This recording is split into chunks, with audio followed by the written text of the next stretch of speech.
Okay,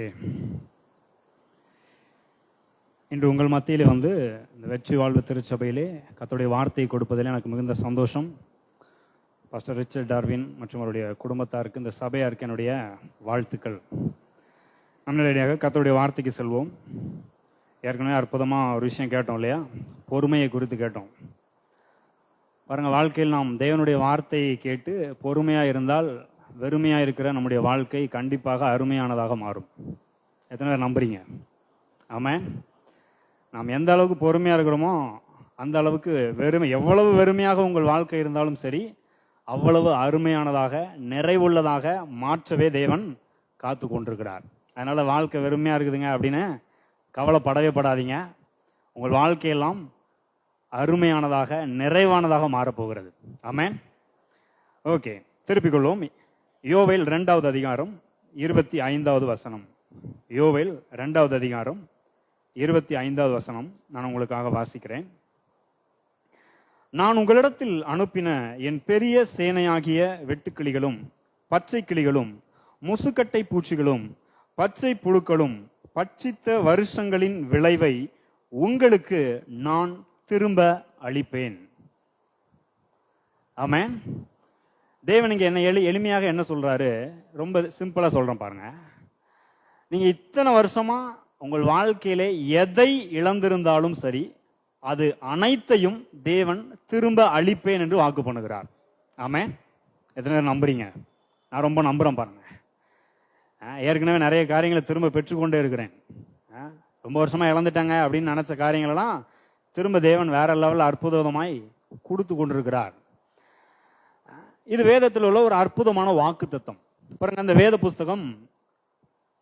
புஸ்தகத்திற்கு பல பெயர்கள் உண்டு. இந்த வேத புஸ்தகத்திலே என்ன பெயர் எழுதியிருக்குது? பரிசுத்த வேதாகமம், ஹோலி பைபிள். நிறைய பேர் அதனால ஹோலியா தூக்கி பத்திரமா செல்ஃபில் வச்சிடறாங்க. அப்படி வைக்கக்கூடாது. அதனால இதை குறித்து மற்ற பெரிய பெரிய போதகர்கள்லாம் என்ன சொல்றாங்க? இது நம்முடைய வாழ்க்கைக்கான பிரச்சனைகள் எல்லாவற்றிற்கும் பதிலை கொடுக்கிற பதில் புஸ்தகமாக இருக்கிறது, ஆன்சர் புக்கா இருக்குது அப்படின்னு சொல்றாங்க. ஒரு பெரிய பிரசங்கியார் இந்த வேதத்தில் உள்ள வாக்கு தத்தங்களை எல்லாம் எடுத்து ஒரு புத்தகமா எழுதினார் பாருங்க. வேதத்தில் அநேக வாக்கு தத்தங்கள் இருக்கிறது, அதுல இந்த ஒரு வாக்கு தத்துவமும் அடங்கி இருக்கிறது. அதனால இந்த வேத புத்தகத்தை நான் எப்படி பார்க்கிறேன்னா, வாக்கு தத்தங்களின் புஸ்தகமாக பார்க்கிறேன். ஆனா இன்னைக்கு இதை இன்னும் ஒரு எளிமையான விதத்தில் உங்களுக்கு சொல்ல விரும்புறேன். எத்தனை பேருக்கு செக் புக் தெரியும்? ஆமா, பாருங்க, இந்த வாக்கு தத்தங்களை எல்லாம் வேதத்துல தேவன் எப்படி கொடுத்திருக்கிறாரு? செக் புக்ல நிறைய வாக்கு தத்தங்களை அப்படி எழுதி சைன் போட்டு எப்ப நீ எடுத்துக்கோ அப்படின்னு என்ன செஞ்சிருக்கிறாரு? கொடுத்திருக்கிறாரு. அதனால இந்த வேதத்தை நான் எப்படி பாக்குறேன்? செக் புக்கா பாக்குறேன். செக் புக் எல்லாருக்கும் தெரியும் இல்லையா? எத்தனை பேர் செக் புக் தெரியும்? செக் வாங்கியிருக்கீங்களா? உங்க பேர்ல செக் வாங்கியிருக்கீங்களா? என் பேர்ல நான் செக் வாங்கியிருக்கிறேன். மற்றவங்க பேர்ல வந்து செக்கையும் நான் போய் டெபாசிட் பண்ணியிருக்கிறேன். அதே மாதிரி தேவன் அநேக வாக்கு தத்தங்களை நமக்காக எழுதி கொடுத்திருக்கிறார். இந்த செக் புக் யாருக்கு செல்லும் தெரியுமா? எல்லா செக் லீஃப்லையும் என்ன எழுதியிருப்பாங்க? பே டு திஸ் பர்சன். அவங்க பேர் எழுதி செய்வாங்க, எழுதி கொடுப்பாங்க. அது கீழே எவ்வளவு போடுவாங்க, எவ்வளவு அமௌண்ட் எழுதணுமோ அதை எழுதி கொடுப்பாங்க. இப்போ ஒரு நபர் வந்து உங்களுக்கு ஒரு 10 லட்ச ரூபா செக் எழுதுறாருன்னா 10 லட்ச ரூபா எழுதிட்டு யார் பேர் எழுதுவாரு? உங்க பேரை எழுதுவாங்க இல்லையா? தேவன் எப்படி எழுதிட்டாரு? பே டு அப்படின்ற அந்த இடத்துல விசுவாசிக்கிறவன் எவனோ அவன் எல்லாருக்கும் இது வாய்க்கும் அப்படின்னு எழுதிட்டார். ஆமென். ஆகவே இந்த புத்தகம், இந்த செக் புக் யாருக்கு? விசுவாசிக்கிறீங்களா? உங்களுக்கு தான். இயேசுவை விசுவாசித்து இங்க வந்திருக்கிறீங்க, உங்களுக்காக தான் என்ன செய்திருக்கிறார்? எழுதி கொடுத்திருக்கிறார். இப்ப இதை என்ன பண்ணணும்? செக் வாங்கிட்டீங்கன்னா என்ன பண்ணணும்? போயிட்டு டெபாசிட் பண்ணிட்டு உங்க அக்கௌண்ட்ல மாத்தி அதை என்ன செய்யலாம்? நீங்க அனுபவிக்கலாம் இல்லையா? அப்ப செக்கை டெபாசிட் பண்ணாதான் அனுபவிக்க முடியும். அதே போல பிராக்டிகலா இந்த வாக்கு தத்தத்தை தேவன் செக் புக் மாதிரி கொடுத்திருந்தாலும் இன்னைக்கு ஒரு செக் லீஃப் எடுத்து நான் கிழிச்சு உங்களுக்கு கொடுக்குறேன். இதை எப்படி வாழ்க்கையில அனுபவிக்கிறது அப்படின்னு பிராக்டிகலா சொல்லி கொடுக்க போறேன். ஆமென். ஏன்னா செக் இருந்தா மட்டும் போதாது இல்லையா? அது நீங்க உங்க அக்கௌண்ட்ல மாத்துற வரைக்கும் அதை அனுபவிக்க முடியாது. நீங்க செக் ஒருவேளை பத்திரமா வீட்டுல வச்சிருந்தா கூட உங்களுக்கு அது பிரயோஜனப்படாது. அதுல இருக்கிற ₹1 10 லட்ச ரூபா உங்களுக்கு செக் எழுதி கொடுத்திருந்தாலும், கோடி ரூபா செக் எழுதி கொடுத்திருந்தாலும் பேங்க்ல போய் உங்க அக்கௌண்ட்ல டிரான்ஸ்பர் ஆகாம நீங்க என்ன செய்ய முடியாது? அனுபவிக்கவே முடியாது. சரி, எப்படி டிரான்ஸ்பர் பண்றது? எப்படி அக்கௌண்ட்ல போய் டெபாசிட் பண்றது அப்படின்றத எளிமையாக கற்றுக் கொடுக்க விரும்புகிறேன். எப்படி டெபாசிட் பண்ணலாம்? இப்போ உங்களுக்கு 10 லட்ச ரூபா ஒருத்தவங்க செக் எழுதிருக்காங்க, என்ன பண்ணுவீங்க? ஃபர்ஸ்ட் என்ன பண்ணுவீங்க? கொடுங்க அப்படின்னு என்ன செய்வீங்க? வாங்கிடுவீங்க. அப்ப இந்த வாக்கு தத்துவத்தை என்ன பண்ணணும்? நீங்கள் இழந்தது எதுவானாலும் தேவன் உங்களுக்கு திரும்ப தருவேன் என்று சொல்லியிருக்கிறார். எனக்கு தாங்க சொல்றீங்க அப்படின்னு என்ன செய்யணும்? வார்த்தையை ரிசீவ் பண்ணிக்கணும். எனக்காக ஆண்டவர் இது என்னைக்குது சொல்லியிருக்கிறாரு. நான் நிறைய விஷயத்த வாழ்க்கையில இழந்திருக்கிறேன். இதை எல்லாத்தையும் இன்னைக்கு என்ன செய்ய போறேன்? பெற்றுக்கொள்ள போகிறேன். நீங்க எதெல்லாம் பெற்றுக்கொள்ளணும்னு விரும்புறீங்களோ அது எல்லாவற்றுக்கும் இந்த வாக்கு தத்துவம் பொருந்தக்கூடியதாக இருக்கிறது. அப்ப ஃபர்ஸ்ட் என்ன பண்ணணும்? வாங்கிக்கணும். வாங்கிட்டீங்களா எல்லாரும்? நான் வாங்கிட்டேன், ஏற்கனவே வாங்கிட்டேன் பாருங்க. ரொம்ப சந்தோஷமா வாங்கிட்டேன். இந்த மாதிரி ஆஃபர் கொடுத்தா யார் வாங்காம இருப்பா? ரொம்ப சந்தோஷமா. ஏன்னா இழந்தது என்னது வேணா இருக்கலாம், அதை எல்லாத்தையும் உனக்கு என்ன செய்வேன்? திரும்ப தருவேன்னு சொல்லிட்டாரு, நான் வாங்கிக்கிட்டேன்.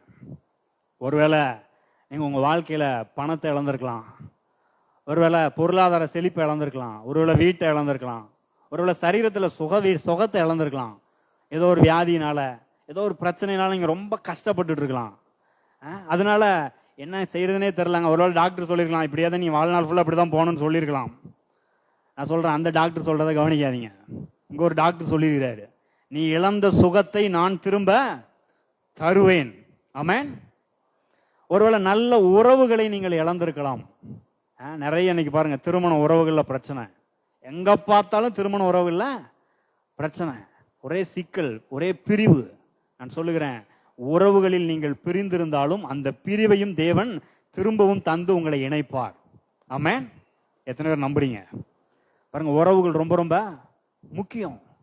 அப்ப நிறைய பேர் உறவுகளை இழந்திருந்தீங்கன்னா சொல்றேன், நீங்கள் அதை திரும்ப பெற்றுக்கொள்வீர்கள்.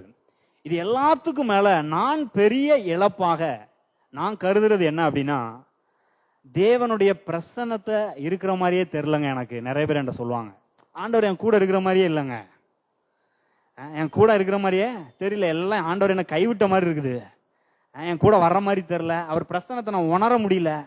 இப்படி நிறைய பேர் சொல்றதை கேட்டிருக்கிறேன் நான். பாருங்க, தேவ பிரசன்னத்தை நீங்கள் இழந்திருந்தாலும், ஏதோ நீங்க தப்பு செஞ்சதுனால இழந்திருக்கலாம், இல்ல நிறைய பிரச்சனை சூழ்நிலை இதெல்லாம் பாரம் உங்களை அழுத்தி இதையே யோசிச்சு யோசிச்சு யோசிச்சு யோசிச்சு கடைசியில கர்த்தர் கூட இருக்கிறாரானே தெரியல. சங்கீதக்காரன் சொல்றான், ஆண்டவரே எங்களை கைவிட்டு விட்டீரோ, மறந்து விட்டீரோ, வாக்கு தத்தங்கள் எல்லாம் வியர்த்தமாய் போயிற்றோ அப்படின்னு என்ன செய்யறான்? கதறுகிறான். அதே போலதான் நம்முடைய வாழ்க்கை அநேக நேரத்துல ஆண்டவர் கைவிட்டாரோ, இந்த மாதிரி பிரச்சனைலாம் வருது, வியாதி வந்துருச்சு, குடும்பத்துல பிரச்சனை, பிரிவு, நிறைய பேர் என் நிலத்தை ஏமாத்திட்டாங்க, அது நடந்துட்டுங்க, இது நடந்துட்டுங்க, இப்படி பல விதமான பிரச்சனைகள் பாருங்க. இதனால தேவனே என் கூட இல்லையோ அப்படின்ற மாதிரி நீங்க உணர்ந்திருந்தாலும் சரி, நான் சொல்லுகிறேன், அந்த இழந்ததையும் நீங்கள் திரும்ப பெற்றுக்கொள்வீர்கள். எந்த அளவுக்கு பெற்றுக்கொள்வீங்க தெரியுமா? தேவன் அப்படியே ஒரு லிட்டரலா உங்க கிட்ட கட்டி அணைத்து நான் இருக்கிறேன்னு சொன்னா எப்படி இருக்கும்?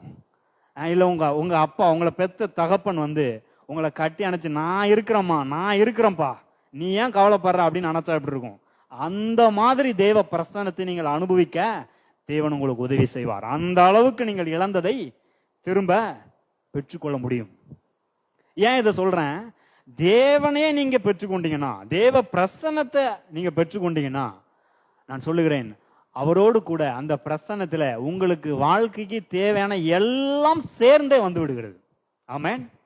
ஆகவே நீங்க என்னத்தை இழந்திருந்தாலும் இன்றைக்கு நிச்சயமே பெற்றுக்கொண்டுதான் போறீங்க. ஆமென். அப்ப முதலாவது என்ன பண்ணணும்? எனக்கு தான் சொல்லி வாங்கிக்கணும். ரெண்டாவது, அதை விசுவாசிக்க வேண்டும். ஏனென்றால் விசுவாசம் இல்லாமல் தேவனுக்கு பிரியமாயிருப்பது கூடாத காரியம். தேவனிடத்தில் சேருகிறவன் அவர் உண்டென்றும் தம்மை தேடுகிறவர்களுக்கு பலன் அளிக்கிறவர் என்றும் என்ன செய்ய வேண்டுமாம்? விசுவாசிக்க வேண்டும். அப்ப விசுவாசிச்சா உங்களுக்கு தான் அது. விசுவாசிக்கிறவனுக்கு எல்லாம் கூடும். சரி, எப்படிங்க விசுவாசிக்கிறது? விசுவாசிக்கிறது ரொம்ப ஈஸி பாருங்க. ஆண்டவர் ரொம்ப எளிமையான வழி தான் கொடுத்துருக்கிறார். எப்படி விசுவாசம் வருது? விசுவாசம் கேள்வியினால் வரும், கேள்வி தேவனுடைய வார்த்தையினால். ரொம்ப ஈஸியா வச்சிருக்கிறாரு. நீ கஷ்டப்பட்டு உழைச்சாதான் விசுவாசம் வரும்னு சொன்னாருன்னா நமக்கு கஷ்டமாயிரும் இல்லையா? ரொம்ப ஹார்ட் ஒர்க் பண்ணுப்பா, நைட் அண்ட் டேவா உட்காரு, அப்படின்னா விசுவாசம் வரும்னா ரொம்ப சிக்கல். ஆனா அப்படிலாம் வைக்கல பாருங்க. கஷ்டமான வேலையெல்லாம் அவர் எடுத்துக்கிட்டாரு. நம்மள என்ன சொல்றாரு பாருங்க, சிலுவையில போய் தொங்குனாரு, அந்த கஷ்டத்தை நமக்கு கொடுக்கல. அவரு பாடுபட்டாரு, அடி வாங்கினாரு, முள்முடியெல்லாம் அவர் தலையில வைக்கப்பட்டது. எல்லாரும் அவரை அவமானப்படுத்துறாங்க, காரி துப்புறாங்க, அடிக்கிறாங்க, கிண்டல் பண்றாங்க. இதெல்லாத்தையும் அவர் எடுத்துக்கிட்டாரு. எல்லாத்தையும் எடுத்து கடைசியில மரிக்கவும் செய்கிறார், அடக்கம் பண்ணப்படுகிறார், உயிரோடும் எழும்புகிறார். இப்ப நம்மகிட்ட என்ன சொல்றாரு, எப்பா உனக்காக நான் எல்லாம் செஞ்சுட்டேன், அதை நம்புறியா? அந்த நற்செய்தி தான் இந்த சபையிலிருந்து உங்களுக்கு அறிவிக்கப்படுகிறது. இதை கேட்டா என்னது வருதான்? விசுவாசம் வருகிறது. ஆமென். எவ்வளவு சிம்பிள் ஆகிக்கிறார் பாருங்க. நம்ம கஷ்டப்பட்ட விசுவாசம் வரணும்னா ரொம்ப கஷ்டம். ஆனா அவர் என்ன செஞ்சிருக்கிறாரு, நான் சொல்றதை கேட்டுட்டே இருப்பா, என் மகனே என் வார்த்தைகளை கவனி, என் வார்த்தைக்கு உன் செவியை சாய். இதை கேட்டுட்டே இருந்தா என்ன வருகிறது? விசுவாசம் வந்து கொண்டே இருக்கிறது. விசுவாசிக்கிறவனுக்கு எல்லாம் கூடும் நான் சொல்லுகிறேன். இந்த வார்த்தையை கேட்டு விசுவாசிக்கிற நீங்கள் எதை இழந்திருந்தாலும் திரும்ப பெற்றுக்கொள்ள முடியும். ஆமென். இதான் 2வது விஷயம். 3வது என்ன? சரிங்க, விசுவாசிக்கிறாங்க. ஆனா விசுவாசிச்சதுக்கு அப்புறம் சில நேரத்துல இந்த வார்த்தையை கேட்குறீங்க, இப்ப கேட்கும்போது நல்லா இருக்கு, ரொம்ப நல்லா இருக்கும். வெளியில இப்ப கிளம்பி போவீங்க இல்லையா, வீட்டுக்கு போவீங்க. வீட்டுக்கு போனோடனே யாராவது ஏதாவது சொல்லுவாங்க, இல்லை ஃபோனை இப்போ ஃபோன்லாம் சைலண்டில் இருக்குது. வெளில போனோடனே ஃபோனை சைலண்ட் எடுத்தீங்க, உடனே ஃபோன் வரும், உடனே ஏதாவது பிரச்சனை வரும் ஃபோனில் கூட. சில நேரத்தில் பார்த்துருக்குறேன் பாருங்க, ஃபோன் கூட வராது, வாட்ஸ்அப்லேயே பிரச்சனை வந்துடும். மெசேஜை பார்த்தாலே நமக்கு பிரச்சனை ஆரம்பிச்சிடும் பாருங்க. சரி, அந்த மாதிரி நேரத்தில் ஆண்டவரை நம்புறது கஷ்டமாயிருது. இப்போ நல்லா போயிட்டு இருக்கல, பிரச்சனை இல்லை பாருங்க. இப்போ நல்ல வார்த்தைகளை கேட்குறீங்க, இந்த நல்ல வார்த்தை எப்படி வருதான்? ஏற்ற சமயத்தில் சொல்லப்பட்ட வார்த்தை எப்படி இருக்குதான்? வெள்ளி தட்டுல வைக்கப்பட்ட பொற்பழங்களுக்கு சமானம். அப்ப இந்த வார்த்தையை கேட்கும்போது நல்லா அப்படியே போகுது, ரொம்ப சந்தோஷமா இருக்குது, நிம்மதியா இருக்குது. ஆனா வெளியில போய் ஒரு பிரச்சனையை சந்திச்ச உடனே என்ன ஆகுது? மறுபடியும் நம்புறதுக்கே கஷ்டமாயிருது இல்லையா? சரி, எப்படி நம்புறது அப்படின்னு சொல்ல போறேன். எப்படி நம்புறது? இதுதான் 3வது ஸ்டெப். இதை பண்ணிட்டீங்கன்னா அக்கௌண்ட்ல செக்கை டெபாசிட் பண்ணிடலாமா? எத்தனை பேர் பண்றதுக்கு ரெடியா இருக்கிறீங்க பாருங்க. நம்ம நிறைய நேரத்தில் 10 லட்ச ரூபா செக்கை கொடுத்தோன்னா உடனே டெபாசிட் பண்ண போயிடுவோம். ஆனா பாருங்க, 10 லட்சம் இல்ல, 10 கோடிக்கு நீங்க பெற்றுக்கொள்ளனாலும் சரி, அதுக்கும் சேர்த்து அவர் எழுதி கொடுத்துருக்கிறார். ஆமா, அப்ப அதை எப்படி டெபாசிட் பண்றது பாருங்க. நான் நிறைய கிட்டத்தட்ட ஒரு 10 வருஷமா நிறைய சபைகள் ஒர்க் பண்ணியிருக்கிறேன், நிறைய ஆஃபீஸில் ஒர்க் பண்ணியிருக்கிறேன், நிறைய செக்கை போய் டெபாசிட்டும் பண்ணியிருக்கிறேன். அப்போ செக்கை கொடுப்பாங்க, போய் என்ன செய்வேன்? டெபாசிட் பண்ணிடுவோம். இப்போ வெளியில் மழை இல்லை இல்லையா, ஈஸியாக போயிட்டு கிளம்பி போயிட்டு டெபாசிட் பண்ணிடலாம். இப்போ நல்லா சோன்னு மழை பெய்யுது, என்ன பண்ணுவீங்க? அப்படியே செக் எடுத்துட்டு வெளியில் போயிருவீங்களா? செக்கு போச்சு அப்புறம் பாருங்க, செக்கில் தண்ணி படக்கூடாது, லைட்டாக தண்ணி பட்டு அழிஞ்சிட்டுனா வாங்க மாட்டாங்க இல்லையா? மழை நல்லா சோறு அடிக்குது பரவாயில்லங்க அப்படின்னு போனீங்கன்னா செக்கு அவ்வளோதான், பீஸாக போயிடும். ஆனால் என்ன பண்ணுறோம்? நான் என்ன பண்ணுவேன் தெரியுமா? எனக்கு ஒரு ரெயின் கோட் போட்டுக்குவேன், செக்குக்கு ஒரு ரெயின் கோட், அதை ஒரு கவருக்குள்ள பத்திரமா வச்சுக்குவேன். பத்திரமா வச்சு அதை பேக்குக்குள்ளே பத்திரமா வச்சு எல்லாத்தையும் சேர்த்து ரெயின் கோட் போட்டு கிளம்பி போய் அங்கே போய் நல்லா ஒரு துணி எடுத்து கையெல்லாம் நல்லா தொடச்சிட்டு அதுக்கப்புறம் ரெயின் கோட்லேருந்து செக்கை பத்திரமா எடுத்து கரெக்டாக அங்கே போய் கொடுப்பேன், பத்திரமா கொடுப்பேன். அவங்க என்ன செய்வாங்க? அக்கௌண்ட்டில் டெபாசிட் பண்ணுவாங்க. இந்த வேலையை நல்லா பண்ணியிருக்கிறேன் நான். சரி, இப்போ நம்ம வாழ்க்கைக்கு வருவோம். அந்த செக்கை நல்லா பண்ணிடுறோம். இப்போ இந்த வாக்கு தத்தத்தை பெற்றுக்கொண்டோம், எல்லாத்தையும் திரும்ப தந்துருவார்னு வார்த்தையை கேட்டுட்டீங்க இல்லையா? இப்போ வெளியில் போகிறீங்க, சூழ்நிலை மோசமாகுது, என்ன பண்ண போறீங்க? இல்லை போகாமே இருக்க போறீங்க, டெபாசிட் பண்ணாமே இருக்க போறீங்களா? இல்லைங்க, செக்கு மழை ரொம்ப சோன்னு பெஞ்சிட்டு இருக்குதுங்க, செக்கு அப்படியே வீட்டிலே பத்திரமா வச்சுக்கிறேங்க அப்படின்னு விட்டுருவீங்களா? நிறைய பேமெண்ட் பண்ண வேண்டியிருக்குது, நிறைய தேவைகள் இருக்குது, தேவைகள்லாம் சந்திக்க வேண்டியது இருக்குது. என்ன பண்ணுறது? ரெயின் கோட்டுக்குள்ள வச்சு கொண்டு போகிற மாதிரி பாருங்க. நெருக்கடியான சூழ்நிலை வரும்போது அதற்கு என்ன பண்ணணும்? பாதுகாக்க வேண்டும். அந்த செக்கை பத்திரமா என்ன செய்கிறோம்? பாதுகாக்கிறோம். அதே போல தேவனுடைய வார்த்தையை பெற்றுக்கொண்ட நாம் அதை என்ன பண்ணணும்? இருதயத்துக்குள்ள வச்சு பத்திரமாய் பாதுகாக்க வேண்டும். அந்த சூழ்நிலையின் மத்தியில இந்த வார்த்தையை கவனிக்க வேண்டும். அதான் நீதிமொழிகள் 4வது அதிகாரத்துல 20வது வசனத்திலிருந்து வாசிக்கிறோம். என் மகனே, என் வார்த்தைகளை கவனி, என் வசனங்களுக்கு உன் செவியை சாய், அவைகள் உன் கண்களை விட்டு பிரியாதிருப்பதாக, அவைகளை உன் இருதயத்துக்குள்ளே காத்துக்கொள். பாருங்க, செக்க ரெயின் கோட்டுக்குள்ள வச்ச மாதிரி இருதயத்துக்குள்ள வச்சுக்கணும். அப்படியே உள்ள வேற எதுவும் போகக்கூடாது. பாருங்க, தண்ணி உள்ள போச்சுன்னா செக்கு போச்சு இல்லையா? அப்ப அதே போலதான் இந்த பிரச்சனைகளை சந்திக்கும் போது மற்ற நபர்கள் சொல்லுகிற வார்த்தைகள் இதெல்லாம் பாருங்க, இந்த தண்ணி போய் செக்க அழிக்கிற மாதிரி என்ன பண்ணணும்? இவங்க சொல்றதெல்லாம் கவனிக்க கூடாது. முதல்ல அவர் சொல்லிட்டாரு, என் மகனே என் வார்த்தையை கவனின்னு சொல்லிட்டாரு. நல்லா பாருங்க, நான் இந்த ஊழியத்தை ஆரம்பிக்க என்கிட்ட ஆண்டவருக்கு தெளிவா சில வசனங்களை உணர்த்தி பேசினாரு. நான் உன்னை விட்டு விலகுவதும் இல்லை, உன்னை கைவிடுவதும் இல்லை. சரி, தேவைக்கு என்ன பண்றது ஆண்டவரே? என் தேவன் தம்முடைய மகிமையின் ஐஸ்வர்யத்தின்படி உன் குறைவுகளை எல்லாம் கிறிஸ்து இயேசுக்குள் நிறைவாக்குவார். பாருங்க, இந்த வசனத்தை ஆண்டவர் கொடுத்துட்டாரு. நான் ஒரு வேலை பார்த்துருந்தேன், வேலையை விட்டுட்டேன் பாருங்க. நிறைய பேர் என்கிட்ட வந்து சொன்னாங்க, என் தேவைக்கு என்ன பண்ண போற, அடுத்த மாதம் வாடகைக்கு என்ன பண்ண போற, வாடகை கொடுக்கணும், தேவை சந்திக்கணும், வீட்டுக்கு அனுப்பணும், என்ன பண்ண போற அப்படின்னு கேள்வி கேட்குறாங்க. ஆனால் இந்த கேள்வி கேட்குற யாருமே காசு கொடுக்க மாட்டாங்க. இந்த மாதிரி நம்மகிட்ட வந்து சந்தேகத்தை உண்டு பண்ற ஆட்கள் யாருமே என்ன செய்ய மாட்டாங்க, உதவி செய்யவும் மாட்டாங்க. இருக்கிற நம்ம ஆண்டவர் நம்பிட்டு இருந்தா அதையும் என்ன செஞ்சிருவாங்க, கெடுத்து விட்டு போயிடுவாங்க. இந்த மாதிரி நிறைய பேர் என்கிட்ட வந்து சொன்னாங்க பாருங்க. சொல்லும் போதெல்லாம் ஆண்டவர் உள்ள இருந்து சொன்னாரு, என் மகனே என் வார்த்தைய நல்லா கவனி, என் வசனத்தை உள்ளத்தை பத்திரமா வச்சுக்கோ, இருதயத்துக்குள்ள காத்துக்கொள். எப்படி காத்துக்கணுமா? எல்லா காவலோடும் இருதயத்தை காத்துக்கொள், அதனிடத்தினின்று ஜீவ ஊற்று புறப்படும். இப்படி காத்துக்கிட்டீங்கன்னா நான் சொல்றேன், ஜீவ ஊற்று புறப்படுறதான் டெபாசிட் ஆகுறது. வாழ்க்கையில நீங்க அதை அனுபவிக்க ஆரம்பிச்சிருவீங்க. ஆமென். 10 லட்சம் ரூபாய் பேங்க்ல டெபாசிட் பண்ண அடுத்தல என்ன செய்யலாம், உங்க தேவையெல்லாம் சந்திக்கலாம், என்னென்ன வேணுமோ எல்லாத்தையும் என்ன செய்யலாம், வாங்கலாம். இன்னைக்கு நிறைய ஜிபே, போன்பே, பேடிஎம் எல்லா பேயும் இருக்குது பாருங்க. எதை வேணா யூஸ் பண்ணி என்ன செய்யலாம், தேவையெல்லாம் சந்தித்துக் கொள்ளலாம், பிரச்சனையை தீர்த்து கொள்ளலாம். நான் சொல்லுகிறேன், இந்த மாதிரி நெருக்கடியான சூழ்நிலையின் மத்தியில கர்த்தர் எனக்கு இதை தான் சொல்லியிருக்கிறாரு. அவர் யாரு? எங்க அப்பா. எங்க அப்பா சொன்னதான். எங்க அப்பா சொன்னாருன்னா அது தப்பவே தப்பாது.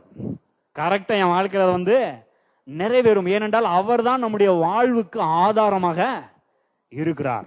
அந்த ஆதாரத்திலிருந்து நம்முடைய வாழ்க்கைக்கு தேவையான எல்லா ஊற்றுகளும் என்ன செய்கிறது, புரண்டு ஓடி வருகிறது. ஒரு குறைவு இருக்காது பாருங்க. ஆனா இந்த மாதிரி பிரச்சனைகளையும் நெருக்கடிகளையும் சூழ்நிலைகளையும் நம்ம சந்திக்கும் போது என்ன பண்ணணுமா, பொறுமையோடு காத்திருக்க வேண்டும்.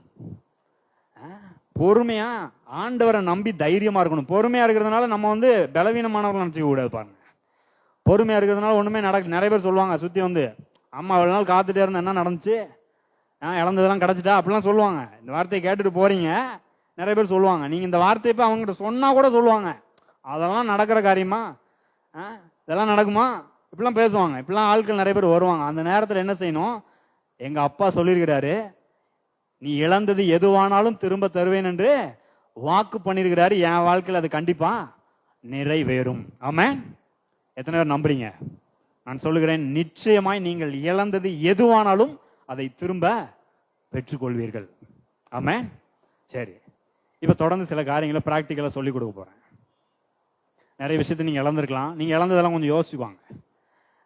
நீங்க என்னத்தை இழந்திருந்தாலும் சரி, அதை அப்படி வைங்க. அதெல்லாம் நீங்க திரும்ப பெற போறீங்க. பெற போறீங்கன்ற எண்ணத்தோட இருங்க. இழந்ததை நினைச்சு கவலைப்பட்டு இருக்காதீங்க. பெற போறன்ற எண்ணத்தோட இருங்க. சரி, என்ன பண்ண, இந்த மாதிரி நம்ம இழந்து போனதை தேவன் தரும்போது நம்ம என்ன பண்ணணுமா, அவர் தருவார் என்று ஒரு முழுமையான எதிர்பார்ப்பு இருக்க வேண்டும். நல்லா எதிர்பார்த்து காத்துட்டு இருக்கணும். எப்போ தரப்போறாரு, எப்போ என் கையில டெபாசிட் ஆகி எப்போ அக்கௌண்ட்ல டிரான்ஸ்ஃபர் ஆக போகுது பாருங்க. நான் டெபாசிட் பண்ணோன்னா அவங்க அந்த ப்ராசஸ் பண்றதுக்கு கொஞ்சம் நேரம் ஆகும் இல்லையா. பேங்க்ல போய் கொடுத்தீங்கன்னா அந்த டிரான்சாக்ஷன் பண்றதுக்கு கொஞ்சம் நேரம் எடுக்கும். அந்த நேரம் நிறைய நேரம் போன்ல செக் பண்ணி பார்ப்பேன், அக்கௌண்ட்ல விழுந்துட்டா அப்படின்னு என்ன செய்வேன், செக் பண்ணி பார்ப்பேன். அந்த நேரம் இருக்குது இல்லையா. அப்போ அதே போல அந்த நேரத்தில் என்ன செய்ய வேண்டும், எதிர்பார்க்கிறோம், அக்கௌண்ட்ல விழுந்துட்டா இல்லையான்னு எதிர்பார்க்கிறோம் இல்லையா. அதே போல எதிர்பார்க்க வேண்டும். தேவன் என்ன செய்கிறார், என்ன செய்ய போறாரு, அவர் எப்படி வேணா செய்வார் பாருங்க. நீங்க இழந்தது திரும்ப பெறதுக்கு அவர்கிட்ட 1000 வழி இருக்குது. அந்த நேரத்தில் அதை எதிர்பார்த்து என்ன செய்ய வேண்டும், காத்திருக்க வேண்டும். ஆனா நிறைய பேர் என்ன திரும்ப பண்ணுவாங்க, திருப்போம். பிரசங்கி 7வது அதிகாரம் 10வது வசனம். பிரசங்கி 7வது அதிகாரம் 10வது வசனம், பக்கம் 796, பழைய ஏற்பாட்டில் 796வது பக்கம். என்ன சொல்லுகிறார், இந்நாட்களை பார்க்கிலும் முன்னாட்கள் நலமாயிருந்தது என்று சொல்லாதே, நீ இதை குறித்து கேட்பது ஞானம் அல்ல.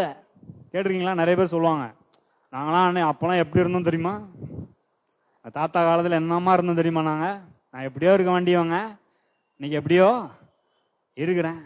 இந்த மாதிரி பேச கேட்டிருக்கிறீங்களா? சொல்றாரு, இந்நாட்கள் இப்ப இருக்கிறத விட முன்னாடி நல்லா இருந்தானே சொல்லாத, அந்த மாதிரி பேசாத. இப்படி நான் நிறைய பேர்ட்ட சொல்லியிருக்கேன் பாருங்க. சொன்னோன்னா அதை என்ன அப்படி சொல்ற நீ, நாங்க எப்படி ராஜா மாதிரி வாழ்ந்தோம் தெரியுமா? எங்க வாழ்க்கை எப்படி ராஜ வாழ்க்கையா இருந்துச்சு பாரு, இப்போ ரொம்ப கஷ்டப்பட்டு இருக்கிறோம், உங்ககிட்டலாம் வந்து கேட்க வேண்டியதா இருக்குது. இப்படிலாம் சொல்லுவாங்க. இப்படிலாம் சொல்ற ஆட்கள் இருக்கிறாங்க பாருங்க. நாம் ஒருபோதும் அப்படி என்ன செய்யக்கூடாது, சொல்லவே கூடாது. அந்த மாதிரி பேசவே பேசாதீங்க. இவரோட முன்னாடி ரொம்ப நல்ல செல்வ செழிப்பா இருந்திருக்கலாம், ஆரோக்கியமா இருந்திருக்கலாம். சின்ன பிள்ளைங்களா இருந்தீங்கன்னா சொல்றேன், இதை கேட்டுட்டு இருந்தீங்கன்னா சொல்றேன், நான் அப்பெல்லாம் நல்லா ஃபர்ஸ்ட் ரேங்க் எடுத்தாங்க, இப்போ அப்படியே டஃப்பா போயிட்டு இருக்குது, எனக்கு கஷ்டமா இருக்குது, என்ன பண்றதுன்னு தெரியல. அப்படி சொல்லாத. அப்ப என்னன்னு சொல்றது? திருப்பிக் கொள்வோம். ஏசாயா 43வது அதிகாரம். எதை சொல்லக்கூடாதுன்னு பார்த்துருவோம் இல்லையா? அப்ப என்ன சொல்லணும்? ஏசாயா 43வது அதிகாரம் 18வது வசனம். இங்க கர்த்தர் என்ன சொல்றாரு பாருங்க, முந்தினவைகளை நினைக்கவே வேணான்றாரு. பிரசங்க வந்து சொல்லாதன்றாரு.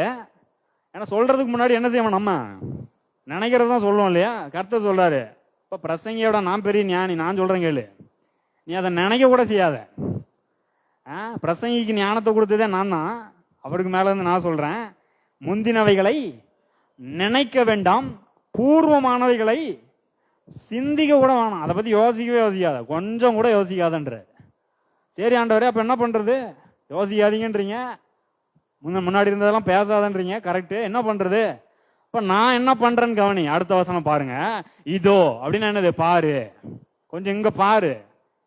என்னதை பார்க்கணும் சொல்றாரு, நான் புதிய காரியத்தை செய்கிறேன். சரிங்க ஆண்டவரே, செய்றீங்க எப்போ? உடனே அடுத்த கேள்வி நிறைய பேருக்கு தான், எப்போ ஆண்டவரே செய்வீங்க? எனக்கு இப்பவே தேவைப்படுத. கர்த்தர் சொல்றாரு, என்ன சொல்றாரு, இப்பொழுதே அது தோன்றும். ஆமென். இப்பொழுதே நீங்க ரிசீவ் பண்ணிக்கலாம். இந்த வார்த்தை உள்ள ரிசீவ் பண்ணோன்னா என்ன பண்றீங்க, டெபாசிட் பண்ற வேலையை ஆரம்பிச்சிடுறீங்க. சொன்ன இல்லையா 3 பாயிண்ட், ரிசீவ் பண்றது, விசுவாசிக்கிறது, போயிட்டு சூழ்நிலையின் மத்தியில பத்திரமா பாதுகாத்துக்கிறது, இந்த வார்த்தையை பிடிச்சுக்கிறது, வேற எதையும் பத்தியும் கவனிக்க கூடாது பாருங்க. அப்படி இருக்கும்போது என்ன ஆகுது, இப்பொழுதே அது தோன்றும், நீங்கள் அதை அறியீர்களா? தெரியாதா உங்களுக்கு? நான் இப்பவே அதை பண்ணிடுவேன். நீ விசுவாசிக்கிறியா? ரெடியா இருக்கிறியா? இதே கேட்டுட்டு இருக்க போறியா? வேற யாராவது சொல்ல கேட்க போறியா? இப்பொழுதே தோன்றும் சிலர்கிட்ட சொன்னீங்கன்னா சொல்லுவாங்க, அது எப்படி தோன்றும், ஒன்னத்துக்கும் வழி இல்லை, பார்த்தா நடக்கிற மாதிரியா இருக்குது, உன் வாழ்க்கைலாம் சரியாகும் நினைக்கிறியா? நிறைய பேர் அப்படி சொல்லுவாங்க. என்கிட்ட நிறைய பேர் சொல்லியிருக்கிறாங்க, இப்போ கூட சொல்றாங்க. இப்போ ஊழியத்தை ஆரம்பிக்க போறோம் பாருங்க, சிலர் என்ன ரொம்ப நல்லா என்கரேஜ் பண்றாங்க, என் விசுவாசத்தை தூண்டி விடுறாங்க. அந்த மாதிரி ஆட்கள் கூட தான் நான் அதிகமாக டைமை ஸ்பெண்ட் பண்றேன், அவங்ககிட்ட தான் வந்து ஆலோசனை கேட்குறேன். ஆனால் சிலர் என்ன பண்றாங்க, என்ன பண்ண போற, என்ன செய்ய போற, அது என்ன ஆக போகுது, இவ்வளவு தேவை இருக்குது, என்ன பண்ண போற, சாப்பாட்டுக்கு என்ன பண்ண போற, ஊவாக்கு என்ன பண்ண போற, ஆளுக்கு ஒன்று சொல்றாங்க. ஆனா நான் இந்த மாதிரி ஆன்டி சிலர் வந்து ஆலோசனை கேட்கும் போதெல்லாம் சொல்லுவேன், அந்த மாதிரி சொல்றவங்க பேச்செல்லாம் என்ன செய்யாத, கேட்காத. சிங்கிள் டீ கூட என்ன செய்ய மாட்டாங்க, வாங்கி தர மாட்டாங்க. தெரியுமா உங்களுக்கு? வாங்கி தர மாட்டாங்க, கண்டிப்பா வாங்கி தர மாட்டாங்க. நான் அந்த மாதிரி ஆட்கள்லாம் பார்த்துருக்கேன். இந்த மாதிரி சொல்ற ஆட்கள்லாம் என்ன செய்ய மாட்டாங்க, சரி வாங்க டீ குடிக்க போனா பர்ஸை வீட்டில் வச்சுட்டான்னுவாங்க. சரி போன்ல இருந்து பண்ணா ஏன் ஜிபே ஒர்க் ஆகல, ஜிபே என்ன செய்யல. இப்படிப்பட்ட ஆட்கள் தான் பாருங்க நமக்கு பெருசா ஞானி மாதிரி அட்வைஸ் கொடுப்பாங்க. ஆனா அதன் மத்தியில் என்ன பண்ண வேண்டும், என் தகப்பன் என் தேவன் என்ன செய்திருக்கிறார், எனக்கு வாக்கு பண்ணியிருக்கிறார், இதோ நான் புதிய காரியத்தை செய்கிறேன், அது இப்பொழுதே தோன்றும். ஆமென். எத்தனை பேர் நம்புறீங்க? ஆமென். நான் ரொம்ப நம்புறேன் பாருங்க. அந்த நம்பிக்கை, அந்த தைரியத்தோட தான் எதுவுமே இல்லாம சந்தோஷமா போய் ஊழியத்தை ஆரம்பிக்க போறேன். அவர் எனக்காக எல்லாவற்றையும் ஆயத்தம் பண்ணியிருக்கிறார். நான் போறதுக்கு முன்னாடி அங்க எல்லாம் ரெடியா இருக்கும். ரொம்ப நம்புறேன் நான். அவர் யெகோவா ஈரே. தேவைகள் ஏற்படுவதற்கு முன்பதாகவே அதை என்ன செய்கிறாராம், ஆயத்தம் பண்ணி அங்க வச்சிருவாரு. நம்ம போய் அதை எடுத்து என்ன செய்யணும், அனுபவிக்க தான் செய்யணும். எவ்வளவு நல்ல தேவனை நாம் கொண்டிருக்கிறோம். ஆனா சூழ்நிலை மோசமா இருக்குது, உண்மைதான். அந்த நேரத்தில் கர்த்தர் என்ன பண்றாரு, அடுத்த வார்த்தையில சொல்றாரு, நான் வனாந்தரத்திலே வழியையும் அவாந்தர வழியிலே ஆறுகளையும் உண்டாக்குவேன். வனாந்தரத்துல வழியே கிடையாது பாருங்க, தேடினாலும் ரொம்ப கஷ்டம். ஆனா அந்த மாதிரி உங்க வாழ்க்கையில இந்த இழந்ததை திரும்ப பெறதுக்கு வழியே இல்லைங்க. வாய்ப்பே இல்லைங்க. சில என்ன சொல்லுவாங்க, கேஸ் போட்டிருக்காங்க, அந்த என் நிலம் ஒருத்தனை ஏமாத்திட்டான், இந்த மாதிரி போயிடுச்சு, இது திரும்ப வருன்றதுக்கு நம்பிக்கையே இல்லை, பெரிய அவங்க செல்வாக்கு மிக்க ஆட்கள், அப்படி இப்படின்னு பண்ணிட்டு இருக்கிறாங்க, வழியே இல்லாத மாதிரி இருக்குது. கர்த்தர் சொல்றாரு, வனாந்தரத்திலே நான் வழியை உண்டு பண்ணுவேன்றார். அவாந்திர வெளியிலே நான் ஆறுகளை உண்டாக்குவேன். நீங்க வழியே இல்லைன்னு நினைச்சீங்கன்னா அங்க வழியை உண்டாக்குறதுக்கு ஆண்டவருக்கு 1000 வழி இருக்குது. அவர் தான் வழிகளை உண்டு பண்ணுகிறவர், புது புது வழிகளை உண்டு பண்ணுகிறவராக இருக்கிறார். எதை பத்தி என்ன செய்ய வேண்டியதில்லை, நாம கவலைப்பட வேண்டியதில்லை. வழியை பத்தி நீங்க ஏன் கவலைப்படுறீங்க? செங்கடலுமே முன்னாடி போய் நின்றுட்டு இருக்கிறாங்க, கவலைப்பட்டு இருக்கிறாங்க. மோசே வேற ஆண்டவர்கிட்ட கேட்கறான், இவங்க தொல்லை தாங்காம என்ன பண்றது ஆண்டவரேன்னு. இப்ப கையில என்ன வச்சிருக்கிற, அதை நீட்டு. செங்கடல் என்ன செஞ்சுச்சு, வளர்ந்துச்சு. இன்னைக்கு நம்ம வாயில கர்த்தருடைய வார்த்தை இருக்கிறது. இந்த வார்த்தை எடுத்து நீங்க பேசணும். என்ன பேசணும்? ஆண்டவரே, நீங்க தானே இழந்ததையெல்லாம் திரும்ப தருவேன்னு சொல்லியிருக்கிறீங்க. சரி, எப்படின்னு கேட்டேன். நீங்க தானே சொன்னீங்க, இதோ நான் புதிய காரியத்தை செய்வேன்னு சொன்னீங்க. எப்போ செய்வேன்னு சொன்னா இப்பவே செய்வேன். நீங்க வழியே இல்லையா ஆண்டவரே, இதோ நான் வழியை உண்டாக்குவேன்னு சொன்னீங்க. உண்டாக்குங்க, வாயை திறந்து பேசுங்க, வழி உண்டாகும். வழி இல்லாத இடத்தில் நாம் பேசும்போது மிகப்பெரிய வழிகளை தேவன் திறக்கிறார். ஆமென். அப்படியே முற்றுப்புள்ளி வச்ச மாதிரி இருக்கலாம். அவ்வளவுதாங்க, முட்டு சந்தில வந்து மாட்டின மாதிரி ஆயிடுச்சுங்க வாழ்க்கை.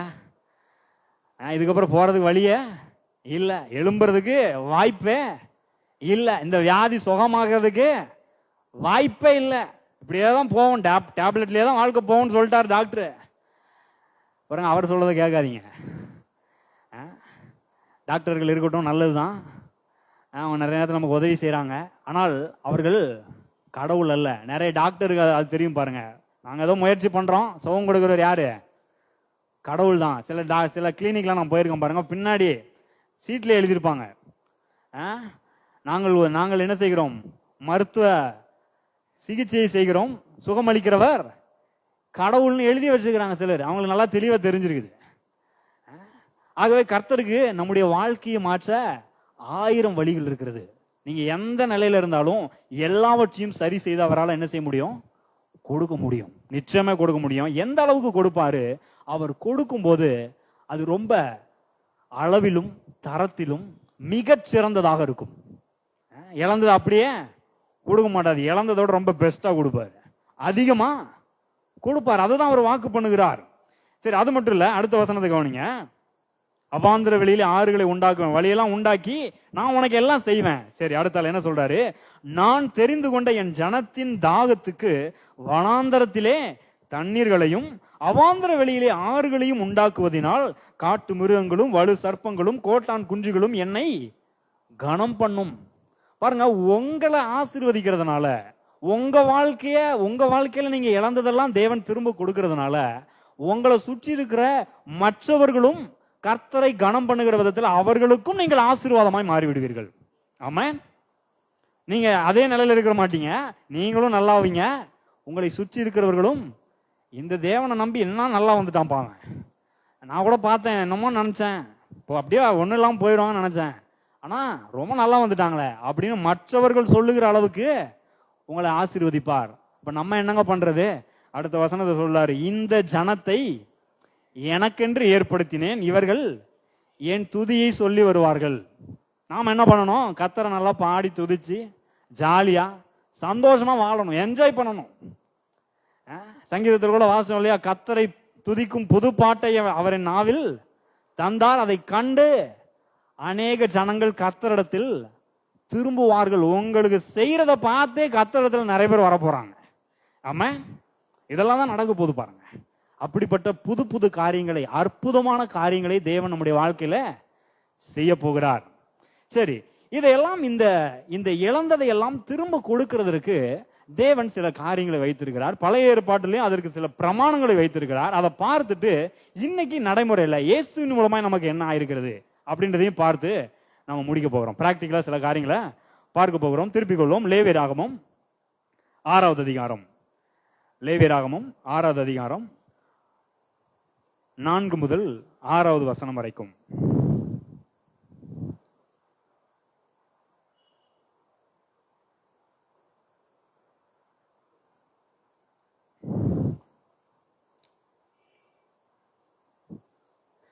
பாருங்க, இந்த லேவியராகம புஸ்தகத்தை பொதுவாக நிறைய பேர் வாசிக்க மாட்டாங்க.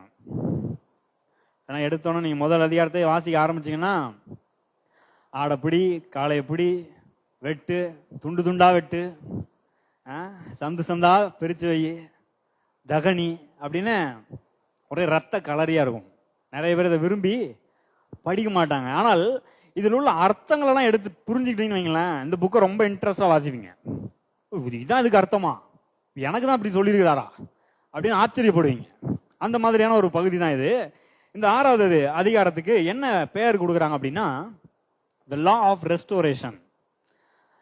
இழந்ததையெல்லாம் திரும்ப பெற்றுக்கொள்ளும் பிரமாணம். நம்ம அதை தான் பார்த்துட்டு இருக்கோம் இல்லையா, இழந்ததை எப்படி திரும்ப பெறுறது இங்க சொல்லுகிறார் பாருங்க.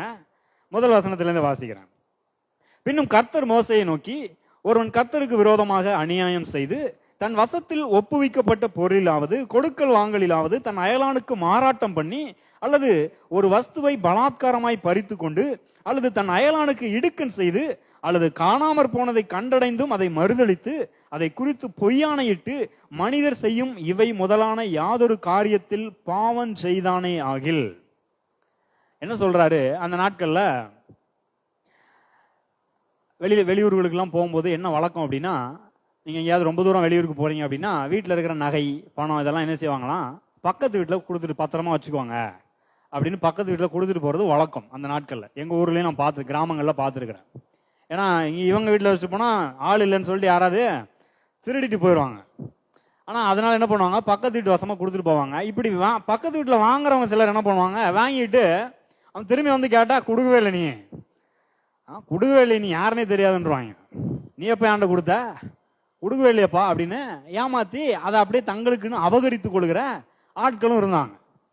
அது மட்டும் இல்ல, சிலர் வந்து பாத்தீங்கன்னா என்ன பண்ணுவாங்க, இன்னொருத்தன்ட்ட ஏதாவது நல்லா பெஸ்டா இருந்துச்சுன்னா, இவன் கொஞ்சம் நல்ல ஆட்கள் வாட்ட சட்டமா இருப்பாங்க, இல்ல பணத்துல செல்வாக்கா இருப்பாங்க, இந்த கொஞ்சம் இருக்க ஆள்கிட்ட போயிட்டு கொஞ்சம் நல்லா வச்சிருக்க ஆள்கிட்ட போயிட்டு என்ன பண்றது, அடிச்சு ஒடுக்கி என்ன செய்யறது, கட்டாயப்படுத்தி புடுங்கி கொள்வது, புடுங்கி இவங்க அனுபவிக்கிறது. அவன் ஒரு ஆடு நல்லா ஆடு வச்சிருந்தானா அடிச்சு பிடிங்கி அவன் அடிச்சு சாப்பிட்றது. அவன் வீட்டில் இன்னைக்கு பிரியாணி, அவன் ஒரு ஆடு 2 ஆடை வச்சு வாழ்ந்துட்டு இருக்கிறான், ஒரு மாடை வச்சு பால் கறந்து இவன் வாழ்வாதாரத்தையே கெடுக்கிற மாதிரி சில ஆட்கள்லாம் என்ன செஞ்சுட்டு இருக்கிறாங்க, பண்ணிட்டு இருந்திருக்கிறாங்க. அது மட்டும் இல்ல, இன்னொரு காரியம், இந்த காணாமற் போனதை கண்டடைந்து, அதாவது என்ன பண்ணுவோம், ரோட்ல நம்ம போயிட்டு இருக்கோம், ஏதோ ஒன்று நம்ம கையில இருந்து நகையோ பர்ஸோ மிஸ் ஆயிருச்சு, காணாம போயிருச்சு. இன்னைக்கு நீங்க காணாம போச்சுன்னா எடுத்து கொடுக்க மாட்டாங்க. ரோட்ல எங்கேயா போயிட்டீங்கன்னா சரி நல்ல கடவுள் கொடுத்தாரு போல இருக்குது, நல்ல செயின், இன்னைக்கு வேற பவுனு ரொம்ப நல்ல விலை விற்குது, கிட்டத்தட்ட 80,000 தாண்டிட்டு கர்த்தரா பார்த்து கடாட்சம் பண்ணிட்டாருன்னு எடுத்து பாக்கெட்ல போட்டு கொண்டு போயிடுவாங்க. ஆனா அப்படிலாம் அன்னைக்கு கொண்டு போக முடியாது. அப்படி கொண்டு போனா அவர்களுக்கும் தண்டனை, பிரமாணத்தை சொல்லி இருக்கிறாரு பாருங்க. அப்படி காணாம போனதை எடுத்துட்டு நான் எடுக்கவே இல்லைங்க. இன்னைக்கு சிட்டில பாருங்க, யார் எடுத்தாங்க எங்க போனாங்கன்னு தெரியாது. அன்னைக்கு ஒரு ஊர்ல எங்கேயோ அவங்க போயிட்டு இருக்கல காணாம போச்சுன்னா அங்கதான் கிடக்கணும், வேற அந்த ஊரை விட்டு எங்கேயும் போக முடியாது பாருங்க. அங்க யார் போறாங்க யார் வர்றாங்க எல்லாம் அந்த ஊர்ல இருக்கிறவங்களுக்கு தெரியும். இன்னார் வந்தாரு இன்னார் தான் போனாரு அப்படின்னு யாராவது சொல்லிடுவாங்க. அப்ப அந்த மாதிரி விசாரிச்சுட்டு வரும்போது சிலர் வந்து சத்தியமா நான் எடுக்கவே இல்லைங்க, பார்க்கவே இல்லைங்க, நான் அந்த பக்கமா போகவே இல்லைங்க அப்படிலாம் சொல்லுவாங்க. அப்படி ஏமாத்துகிறவர்களுக்கெல்லாம் ஆண்டவர் சில பிரமாணத்தை வைத்தார். ஏனென்றால் அந்த இழந்து போனவர்கள் அதை என்ன செய்யணும், பெற்றுக்கொள்ளணும். சரியா?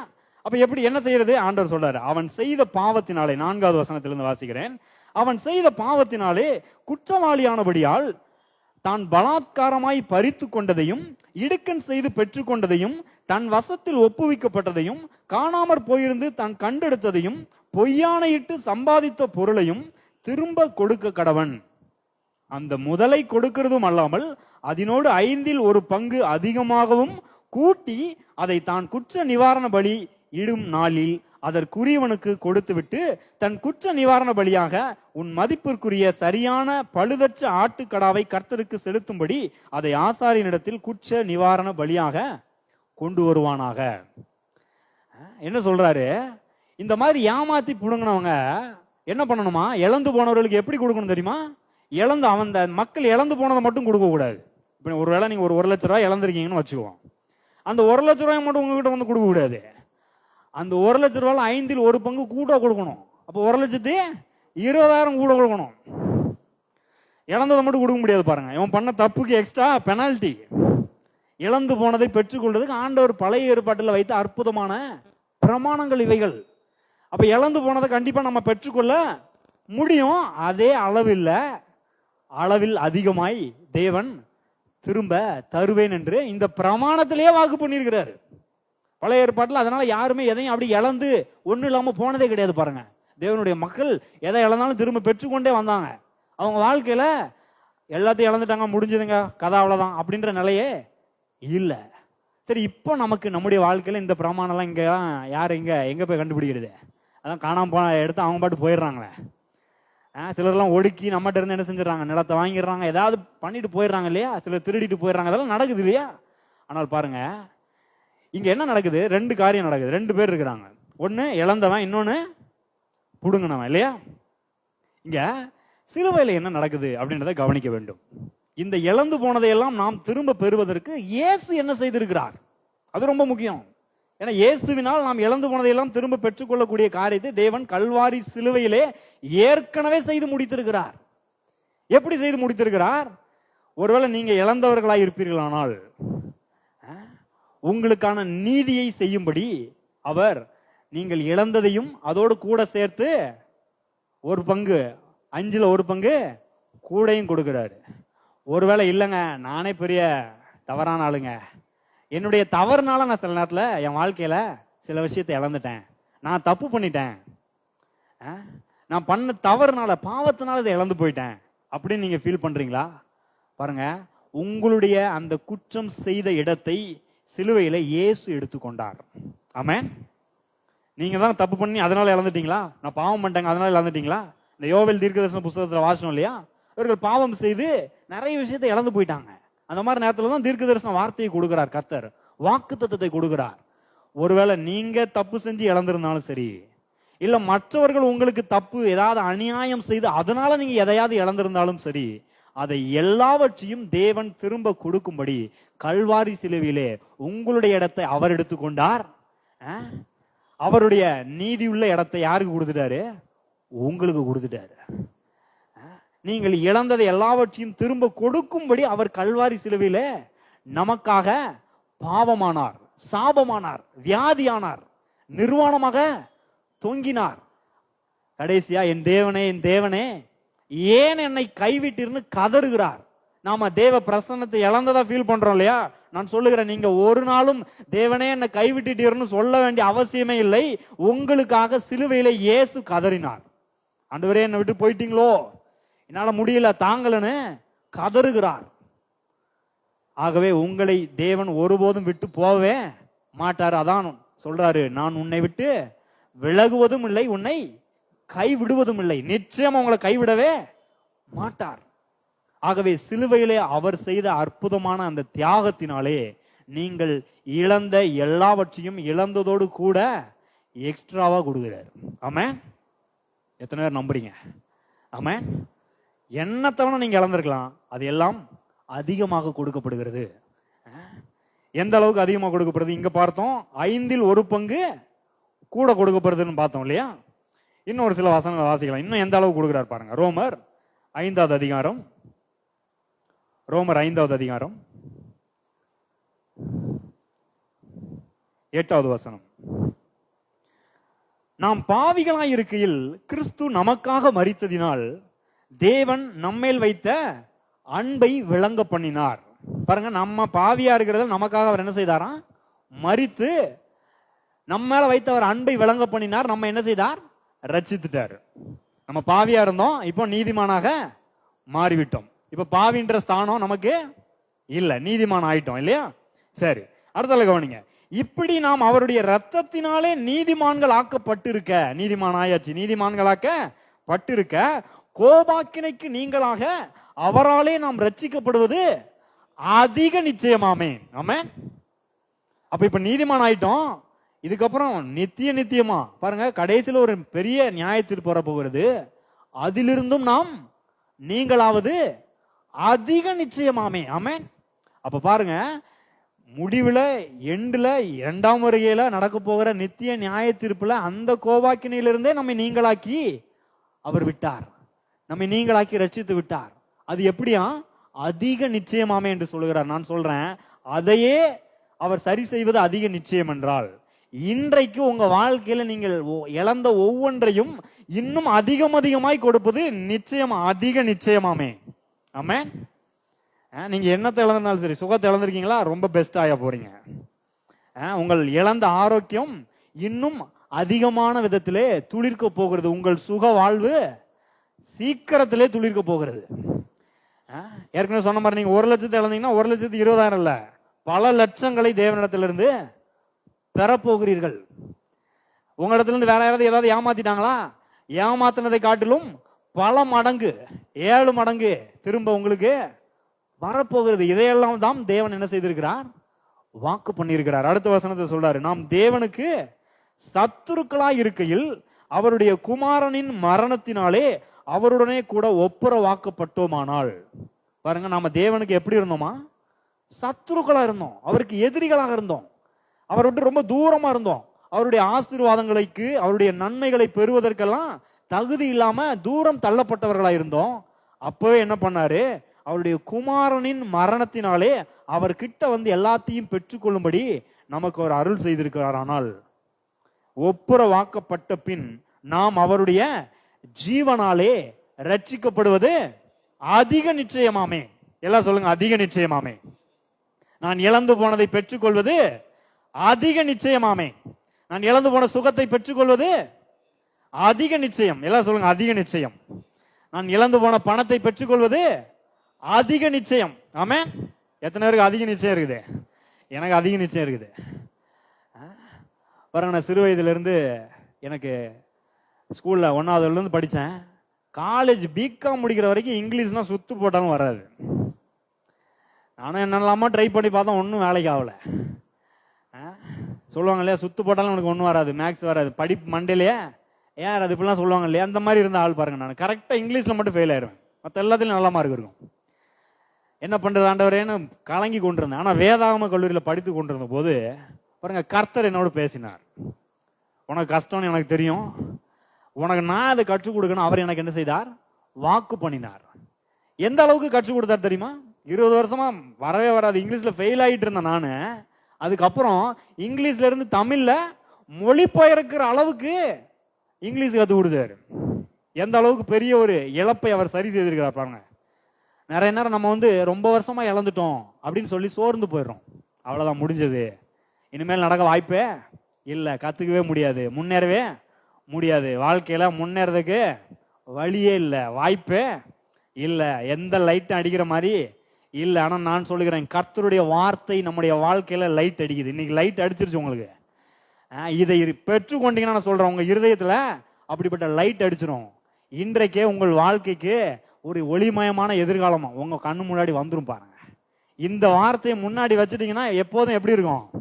ஒளிமயமான எதிர்காலம் தான் இருக்கும். ஐயோ இழந்துட்டேனன்ற எண்ணமே என்ன செய்யாது, இருக்கவே இருக்காது. எந்த அளவுக்கு என்ன மொழிபெயர்க்க வச்சா தெரியுமா?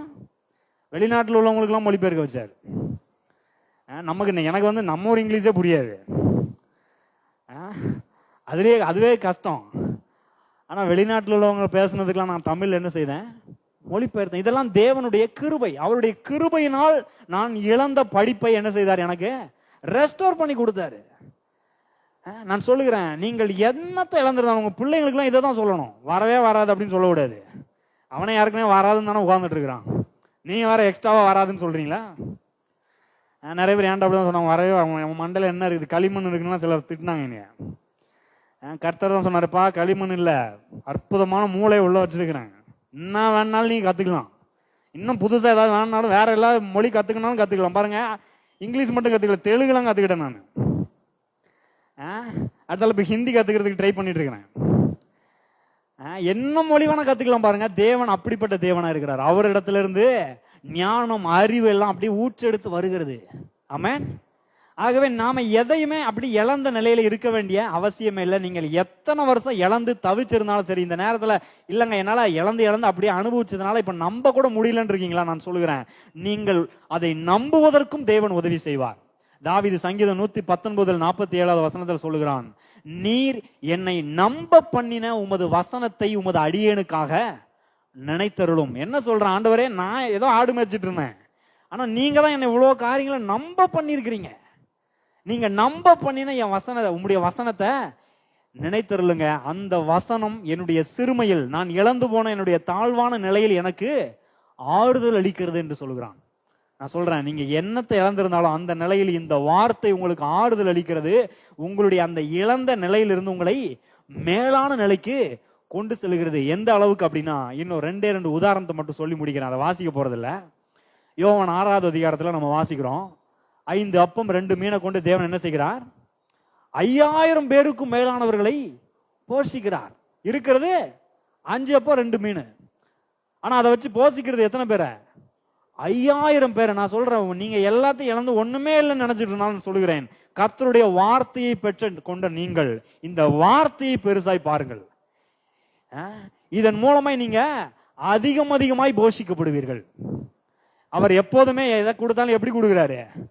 ஏராளம் தாராளமாய் கொடுக்கிறார்.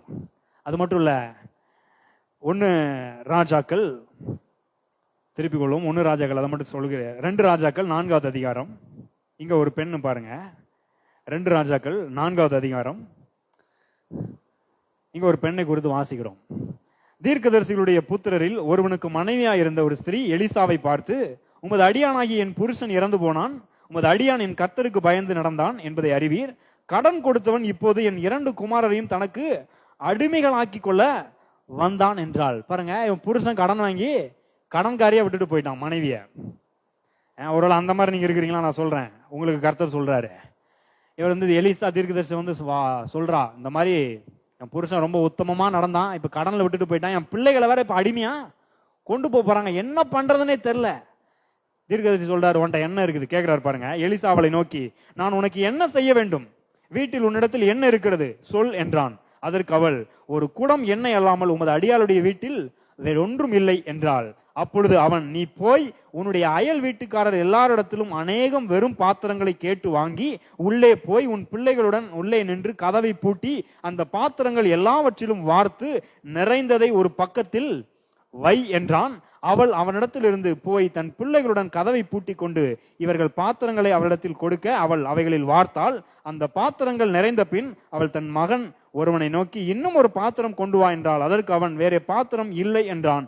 அப்பொழுது எண்ணெய் நின்று போயிற்று. நான் சொல்றேன், கர்த்தருடைய வார்த்தையை பெற்றுக்கொண்ட இவள் வீட்டுல இருந்த ஒரு குடத்தை எண்ணெய் வீட்டெல்லாம் பூட்டிட்டு பிள்ளைங்களை வச்சுட்டு ஊத்திட்டே இருக்கிறா. பாத்திரம் வாங்கி வாங்கி நிரம்பிக்கிட்டே இருக்குது. ஒரு மிகப்பெரிய அற்புதத்தை தேவன் செய்கிறார். தீர்க்கதரிசி அடுத்த வசனத்தில் சொல்றாரு, அவள் போய் தேவனுடைய மனுஷனுக்கு அதை அறிவித்தாள். ஒரு அற்புதம் நடந்துருச்சு, அதை அறிவித்தாள். அப்பொழுது அவன், நீ போய் அந்த எண்ணெயை விற்று உன் கடனை தீர்த்து மீந்ததை கொண்டு நீயும் உன் பிள்ளைகளும் ஜீவனம் பண்ணுங்கள். பாருங்க, கடன் பிரச்சனையும் தீர்ந்தது, வாழ்வுக்கான ஆதாரமும் வழியும் பிறந்தது. நான் சொல்றேன், உங்க பிரச்சனை, நீங்கள் இழந்ததையும் பெற்றுக்கொள்வீர்கள். நீங்க இழந்து இன்னும் நல்லா ரொம்ப பெஸ்டா வாழ்வதற்கான நன்மைகளையும் ஏராளம் தாராளமாய் பெற்றுக்கொள்வீர்கள். என்னங்க பண்ணணும்? இந்த வார்த்தையை பெற்றுக்கொண்ட நீங்கள் போங்க, இதை நம்புங்க, இருதயத்துக்குள்ள பத்திரமா வச்சுக்கோங்க. பிள்ளைங்களுக்கு இதை சொல்லுங்க, வீட்டில் இருக்கிறவங்களுக்கு இதை சொல்லுங்க. இதான் நம்புறேன் நான். சூழ்நிலை எப்படி வேணா மோசமா இருக்கட்டும், கர்த்தர் எனக்கு இதை வாக்கு பண்ணியிருக்கிறாரு, இதை தான் நான் பிடிச்சு போறேன். பாருங்க, கர்த்தர் உங்கள் வாழ்க்கையில் ஒரு அற்புதம் செய்வார். அது உங்கள் பிரச்சனையும் தீர்க்கும். நீங்கள் இழந்தது எதுவானாலும் அதை திரும்ப பெற்றுக்கொள்வீர்கள். சுகத்தை பெற்றுக்கொள்வீர்கள், பலன் அடைவீர்கள், பணத்தை பெற்றுக்கொள்வீர்கள், நல்ல உறவுகளை பெற்றுக்கொள்வீர்கள். யாருமே இல்லைங்க எனக்குன்னு சொல்றீங்களா? நல்ல நல்ல உறவுகளோடு உங்களை ஆண்டவர் இணைப்பார். எல்லாவற்றுக்கும் மேலாக நீங்க தேவனுடைய பெரிய உறவுல இருக்கிறீங்க, தேவனுடைய சொந்த பிள்ளையா இருக்கிறீங்க. நீங்க அவருடைய ரத்தத்தினால மீட்கப்பட்டிருக்கிறீர்கள். எல்லாவற்றுக்கும் மேலாக நான் சொன்னேன் இல்லையா, தேவ பிரசன்னம் இருக்கிற மாதிரியே இல்லைங்க அப்படின்றீங்களா? நான் சொல்றேன், நீங்கள் தேவ பிரசன்னத்தினாலேயே எப்போதுமே நிரம்பி வழிகிற மாதிரி எங்க போனாலும் என் கூட ஆண்டவர் இருக்கிறாருங்க. பாருங்க, யோசேப்ப ஜெயில போடுறாங்க, கர்த்தர் அவனோடு கூட இருந்தார். அடிமையா இருக்கிறான், கர்த்தர் அவனோடு கூட இருந்தார். தவறாய் குற்றம் சாட்டுகிறார்கள், கர்த்தர் அவனோடு இருந்தார். நீங்கள் எங்கு சென்றாலும் கர்த்தர் உங்களோடு இருக்கிறார்ன்றதை உணர்கிற அளவுக்கு தேவ பிரசன்னம் உங்கள் வாழ்க்கையில அதிகமாய் வெளிப்படும். அதன் மூலமாய் நீங்கள் எல்லாவற்றையும், இழந்து போன எல்லாவற்றையும் திரும்ப பெற்றுக் கொள்வீர்கள். கர்த்தர் உங்களை ஆசீர்வதிப்பாராக.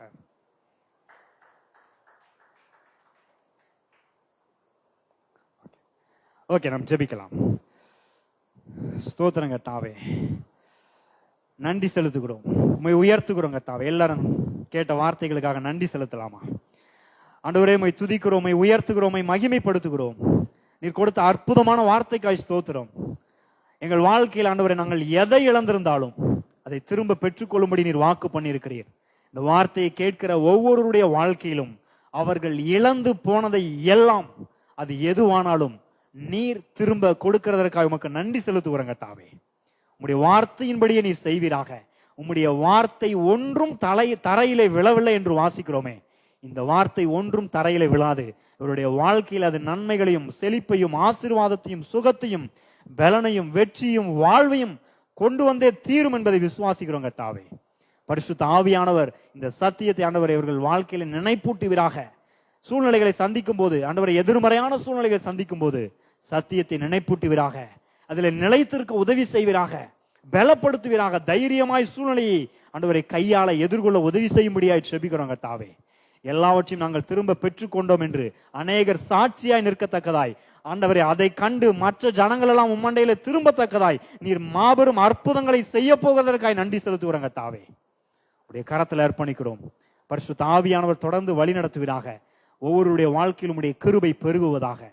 எங்கள் ஆண்டவரும் இரட்சகருமாகிய இயேசுவின் நாமத்தில் செபிக்கிறோம் நல்ல பிதாவே. ஆமென், ஆமென். நம்முடைய கர்த்தராகிய இயேசு கிறிஸ்துவினுடைய கிருபையும் பிதாவாகிய தேவனுடைய அன்பும் பரிசுத்த ஆவியானுடைய ஐக்கியமும் இன்றும் என்றும் சதா காலமும் நம் அனைவரோடும் இருப்பதாக. ஆமென். God bless you.